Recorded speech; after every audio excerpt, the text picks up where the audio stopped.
IIT JEE नीट किंवा MST CET यासारख्या प्रवेश परीक्षांची तयारी तुमच्याकडे एक उत्तम पर्याय म्हणजेच सुपर 30 सिंधू संचलित सुपर 30 करिअर इन्स्टिट्यूट सिंधुदुर्ग, तेही कुडाळ या शिक्षण नगरीमध्ये। प्रशस्त क्लासरूम, लॅबोरेटरी, लायब्ररी, प्रशस्त मैदान, मुला मुलींसाठी स्वतंत्र हॉस्टेलची सोय, ट्रॅव्हलिंग फॅसिलिटी इत्यादी सोयी। त्वरा करा, आजच दिलेल्या क्रमांकावर संपर्क करून नोंदणी करा। अतिशय आनंद होत आहे मला की नवीन राजवाड्यात ज्यावेळी पुण्याहून यायचं म्हटलं तर भगवा चौक क्रॉस केल्याशिवाय पुढे जाऊ शकत नाही आम्ही। पहिलं बावडेकरांना पाहिल्याशिवाय पुढे जाता येत नाही। आणि नेहमी माझ्या मनात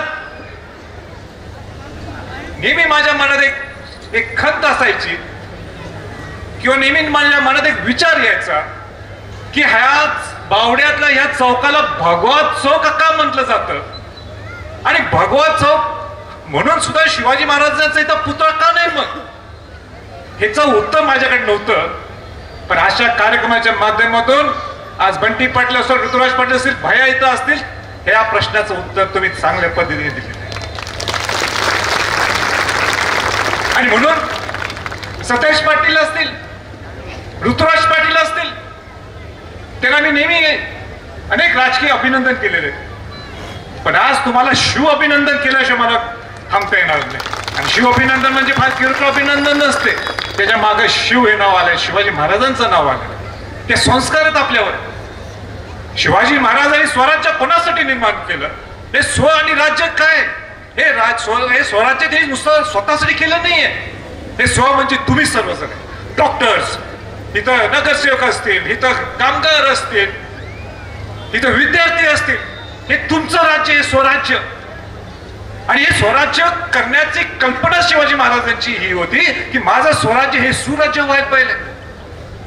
आज 350 वर्षांनंतर सुद्धा जर तुम्ही पाहिलं तुम्हाला जगात कुठलाही राजा पाहायला मिळणार नाही की जेवढं उदो जे मनात हृदयात जर कोणाचं नाव कोरलं गेलंय ते छत्रपती शिवाजी महाराजांचं नाव आहे। आज शिवाजी महाराजांचं तुम्ही कुठलंही कार्य घ्या, त्याची जननीती घ्या, त्याचं नियोजन घ्या, त्यांनी नौदल कशा पद्धतीने उभा केलं असेल, त्यांनी आपल्या साध्या शेतकऱ्यांना, आपल्या मावळ्यांना त्यांनी ताकदीने सांगितलं हे स्वराज्य तुमचं आहे, तुम्ही मावळा व्हायला पाहिजे। आपण शाहू महाराजांच्या बद्दल बोलतो, कुठलंही क्षेत्र असं नाही की जिथे शाहू महाराजांनी कार्य केले त्याच पेक्षा आहे, त्या तुलना करणं चुकीचं आहे। पण शिवाजी महाराजांचं कुठलंही तुम्ही घ्या, कशा पद्धतीने किल्ले बांधले गेले, कशा पद्धतीचं नियोजन होतं, कशा पद्धतीने त्यांनी महिलांना सन्मान केला, ते नाव येईल जे छत्रपती शिवाजी महाराज। आणि म्हणून जे शिवाजी महाराजांनी जे स्वराज्य निर्माण केलंय ते स्वराज्य कशा पद्धतीने आपल्याला सुराज्य करायचंय या दृष्टिकोनातून आपण सर्वांनी प्रेरणा घ्यायला पाहिजे। ज्यावेळी या भगव्या चौकात शिवाजी महाराजांचा पुतळा उभा जाईल, आपलं एकच मनात या पुतळ्याकडे जेव्हा आपण पाहू ते हेच लक्षात यायला पाहिजे की आपण सुद्धा शिवाजी महाराजांसारखं कसं होऊ शकतो, आपण शिवाजी महाराजांसारखं का होऊ शकत नाही? ही प्रेरणा, हे अस्मिता जी आपल्याला शिवाजी महाराजांनी मिळवून दिलेली आहे ते सगळ्यांनी साधणं गरजेचं आहे। या दृष्टिकोनातून हा शिवाजी महाराजांचा पुतळा आहे तो मला मुद्दा प्रसंगी सांगायचं, जो शिल्पकार तुम्ही निवडलाय सतीश घारगे, मला पूर्ण विश्वास आहे, ऋतुराज मला पूर्ण विश्वास आहे बंटी पाटील, त्याला कारण आहे मी त्या सतीश घारगेला निवडलं होतं। आणि कशाला निवडलं होतं? ज्या पद्धतीने शिवाजी महाराजांचा पहिला पुतळा जर कुणी उभा केला असेल तर पुण्यात राजश्री छत्रपती शाहू महाराजांनी उभा केलेला आहे, पहिला पुतळा, शोरूम पुतळा, आणि मग जगात गेले सगळे पुतळे। आणि मला असं वाटलं की मग आपण सुद्धा कुठेतरी त्याच्यात हातभार लावणं गरजेचं आहे। आणि मग सगळे शिवभक्त माझ्याकडे आले आणि सगळ्या शिवभक्तांनी सांगितलं की ज्या राजसदरमध्ये, रायगडला ज्या राजसदरमध्ये ज्या ठिकाणी शिवाजी महाराज छत्रपती झाले त्याला छत्रपती हे पद संबोधलं गेलं, ज्या ठिकाणी शिवाजी महाराजांचा राज्याभिषेक झाला आणि ज्या ठिकाणी शिवाजी महाराज म्हणतात किंवा संबोधित करतात माझं स्वराज्य हे सुराज्य व्हावं, त्या ठिकाणी मेघडंबरी उभा केलेली आहे 1985 ला इंदिरा गांधींच्या कल्पनेतून। आणि पण तिथं एक मंदिर उभा केलं, म्हणजे मी मंदिर म्हणणार नाही पण लोकांना समजण्याच्या दृष्टिकोनातून जी राजसदर आहे तिथे राजसदर उभा केलं, पण तिथं मूर्तीच नव्हती शिवाजी महाराजांची। आणि मग सगळ्या शिवभक्तांच्या प्रयत्नातून शिवभक्तांनी मला आदेश दिला की राजे तुम्ही याच्यात पुढाकार घ्यायला पाहिजे आणि ते शिवाजी महाराजांचं पुतळा तिथं बसणं गरजेचं आहे. आणि इतका शास्त्रोक्त पद्धतीने तो पुतळा तिथं बसवला गेला. आणि त्याचा शिल्पकार कोण आहे? तो सतीश घारगे आहे. आणि त्याच्यानंतर आजचा जो पुतळा तुम्ही बसवायला लागलेला आहे, मगाशी जी व्हिडिओ क्लिपिंग सगळी आपण पाहिली, हे 3D च्या माध्यमातून आपण दाखवलं गेले की कशा पद्धतीने हा पुतळा इथं येणार आहे. जे पेंटिंग्स दाखवले गेले ते पेंटिंग्स काही किरकोळ नाही, दुसरं आपलं काय डिझाईन केलेले पेंटिंग नाही ते किंवा कुणीतरी काढलेले पेंटिंग नाही. हे सगळे पेंटिंग्स हे लंडनच्या ब्रिटिश म्युझियम मध्ये, नेदरलँड्स मध्ये, हॉलंड मध्ये, पॅरिस मध्ये, फ्रान्स मध्ये, लूरच्या म्युझियम मध्ये ते 3-4 पेंटिंग भेटले. त्या पेंटिंग मधला एक पेंटिंग जो निवडलाय तो हा पुतळा आहे. मध्ये यशवंत, त्याला आपण हे काय म्हणतो, त्याला पट्टा असेल, इकडे तलवार असेल, आणि असे सगळे ऐतिहासिक शास्त्रोक्त ऐतिहासिक सगळे संदर्भ घेऊन हा जो तुम्ही पुतळा उभा करताय, मी सगळ्या बावडेकरांचं, बंटी पाटलांचं, ऋतुराज पाटलांचं, भयांचं मनापासून तुमचं कौतुक करू इच्छितो.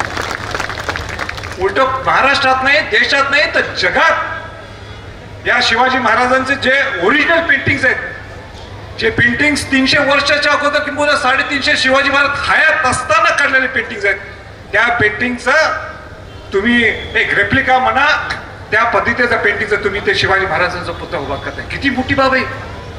म्हणजे पुतळा उभा करणं एक भाग आहे, पण हुबेहूब शिवाजी महाराजांच्या ज्यांनी त्या पेंटिंग्स काढले, जे पेंटिंग्स आजही तुम्हाला 3 मोठ्या म्युझियम्स मध्ये पाहायला मिळतात, इंग्लंड, फ्रान्स आणि नेदरलँड्स, हॉलंड मध्ये, त्याचा हुबेहूब हा पुतळा तो उभा राहतोय. आणि सतीश घारगे ची आणि दुसरी त्याची खासियत आहे पेंटिंग, ह्याला तुम्ही डेडलाईन दिलेलंच काम कम्प्लीट करतो. राज्याभिषेक सोहळ्याचा पुतळा सुद्धा अशीच परिस्थिती निर्माण झाली होती की 2 महिन्यात पुतळा संपायला पाहिजे तिने करून दिला. एवढा देखना पुतळा, आणि तो देखना पुतळा असाच चांगला करत जसं रायगडला त्यांनी केला, राज सदरला. आणि आज त्या भगव्या चौकात, नाव सुद्धा बघा ना, भगवा चौक, त्या भगव्या चौकात शिवाजी महाराजांचा तो पुतळा करायचा मान त्यालाही मिळालाय आणि आपल्याला सर्वांना मिळालं. याबद्दल आपल्याला सगळ्यांना आपण त्याचं कौतुक करण्यासाठी आपल्याला आलेली संधी आहे. मगाशी सगळ्या बावडेकरांचं कौतुक ऋतुराज पाटील करत होते, बंटी पाटील करत होते, जयश्रीताई करत होते, पण मला त्याच्या पलीकडे जाऊन कौतुक करायचं. 6 जून राज्याभिषेक सोहळ्याला जी आज गर्दी पाहायला मिळते, त्या गर्दीचा सिंहाचा वाटा तुम्हाला माहित नाही बंटी पाटील, आमची स्वतः ताकद आहे. तुमची राजकीय ताकद असेल तर आमची शिव ताकद आहे. इथं सगळ्यात जास्तीत जास्त लोक कुठनं कोल्हापुरात येत असतील, त्या शिवराज्याभिषेक सोहळा त्या बावड्यातनं लोक येतात. तुम्ही नेहमी शिवराज्याभिषेक सोहळ्याला मदत करत असाल, म्हणजे बंटी पाटील करतात ते माहित नाही, भया करतात, पण त्याच्यापेक्षाही जास्त कोण मदत करते ते म्हणजे बावड्यातले लोक करतात. ते कसे करतात माहित नाही तुम्हाला. आज मला मुद्दाहून सांगायचंय, जो महाप्रसाद आम्ही सुरू केला 15 वर्षाच्या अगोदर, तिथं लाखो लोकांचं जेवण रायगड किल्ल्यावर करणं सोपी गोष्ट नाहीये. एक भांडं 100 किलोचे, 200 किलोचे भांड 1 किलोमीटर चालत घेऊन जावं लागतात. तर पहिल्या वर्षीपासून जर कुणी आम्हाला हातभार लावला असेल, मग ते लाडू असेल, गोड असेल, तर बावड्यातल्या लोकांनी स्वखर्चाने केलेलं आहे. हे मला मुद्दाम नमूद करायचं. आणि तिसरी गोष्ट, आणि मग मी माझं भाषण थांबवतो. आणि तिसरी महत्वाची गोष्ट, आणि ती महत्वाची गोष्ट म्हणजे तिथं सगळ्यांना मान दिलेले, कोणाला टिकायचा मान दिलेले, कोणाला बाहेरच्या झेंड्याचा मान दिलेले, तिथं दगडूशेठनं आपलं तिथं सजावटचा मान दिले राज सदरला 6 जूनला. तसं 2 बावडेकर अजूनही आहे तिथं, जे माझ्या बरोबर 6 जूनला हे रायगड किल्ल्याला पायथ्यापासून ते किल्ल्यापर्यंत वर चालत येतात. आणि तो म्हणजे या तुमच्या या संचालक बॉडीमध्ये किंवा या संयोजन कमिटी मधला मुलगा आहे, तो सुजित जाधव. सुजित जाधव माझी पूर्ण काळजी घेणारा हा मुलगा. पुढे सुजित, एक मिनिट बोले बाबा. पूर्ण 15 वर्ष लहान होता तो. हा सुजित जाधव पूर्ण माझी काळजी घेतो. मी थकलो तरी मला धरालाय, मला पाणी प्यायला द्यायलाय, गोळ्या द्यायलाय, चॉकलेट द्यायलाय आणि आज पण त्यांनी काळजी घेतली. म्हणजे बावडेकर सुद्धा, मी छोटा आहे पण बावडेकर नेहमी छत्रपतीची काळजी घेतात हे मला सांगायचं. छत्रपती शिवाजी महाराज की जय भवानी.